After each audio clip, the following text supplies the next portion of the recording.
ఏమ్మా సరిగా ఫుడ్ తీసుకోవడం లేదా? అసలు ఫుడ్డే తీసుకోవట్లేదు. ఎందుకని?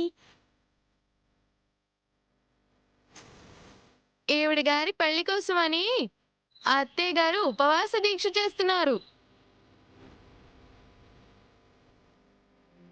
నోనో, మీరసలే స్ట్రెస్ లో ఉన్నారు. ఇలాంటప్పుడు ఫాస్టింగ్ అవి మంచిది కాదు.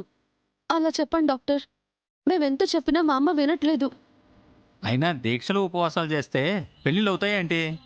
సంబంధాలు చూస్తే అవుతాయి.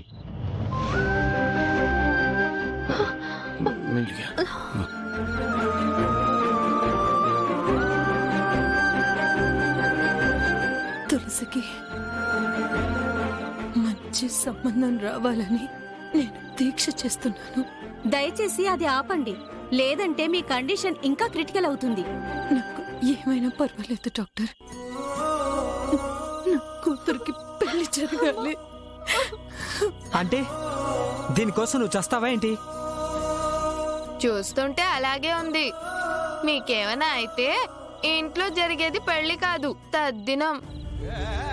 కీర్తి, ఏంటా మాటలు? ఫుడ్ తీసుకోండి, లేదంటే సెలైన్ పెట్టాల్సి వస్తుంది. ఇప్పటికైతే కండిషన్ బానే ఉంది. ఏమైనా ఎమర్జెన్సీ అయితే నాకు కాల్ చేయండి. మీరేం కంగారు పడకండి, నేను వెళ్ళొస్తాను శ్రీనివాస్ గారు. అలాగే డాక్టర్ గారు.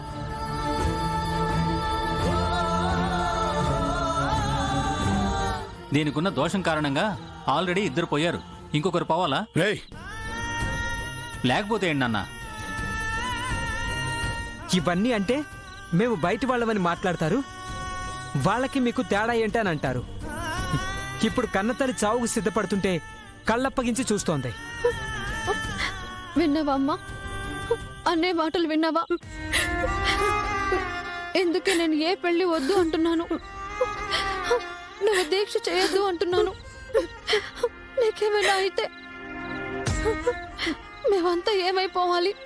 నీ పెళ్లి చూడకుండా నేనెక్కడికి పోతానే? నాకేం కాదు తెలుసు. నీకు దండం పెడతానమ్మా, నీ కాళ్ళు పట్టుకుంటాను. నా మాట వినమ్మా. నా కోసం నువ్వు ప్రాణం మీదకి తెచ్చుకోవద్దు. దేవుడు మనల్ని కరుణించాలంటే ఇదొక్కటే మార్గం తులసి. అంటే దీని కుజదోషం నిన్ను కూడా బలి తీసుకోవాలనుకుంటుందన్నమాట. కన్నబిడ్డే కన్న తల్లిని బలి తీసుకోవడం చరిత్రలో ఇదే మొదటిసారి.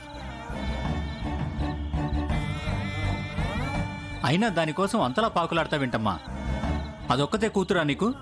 మేం కొడుకులం కాదా? మీరు నా కొడుకులేరా? తులసి మీ చెల్లెలు.